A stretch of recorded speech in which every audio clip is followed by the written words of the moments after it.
A IFES identifica produto estragado no livro prazo e armazém Lousa Bacara.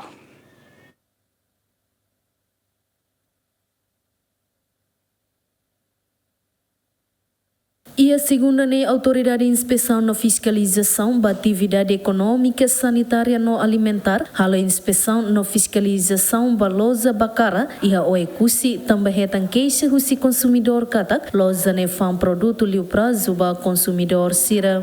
E a inspeção ne a IFES identifica produto não alimentar, neberai clerona e armazém no produto hirakne at no liona prazo. Inspetora Geral da IFES, Odete Viegas, informa a foi identifica produto estragado no liu prazo e estabelecimento sira. A IFES haloqueda essa apreensão onde halo salazem no taca provisório Lousa sirane onde for sanção administrativa. Facebook, Loron Hiraba, e também consumidores sira posting, a IFES toma nota e horsei domingo equipa inspetores sira desloca quedas e a mi horsei mos tuir quedas.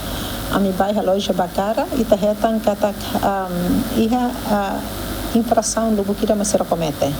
Ida maca faz são inspirado, selo maca são estragados e ser halo repacking e higiene nebe maca e armazenamento né lá adequado.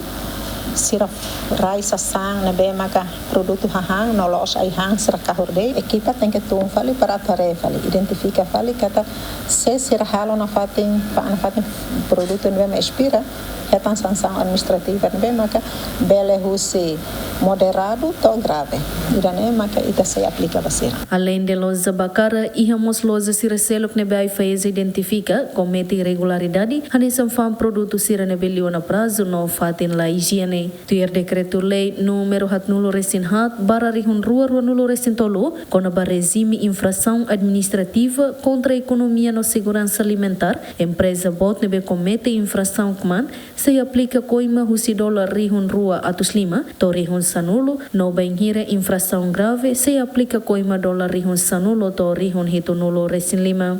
Dilma Suzeti, GMN.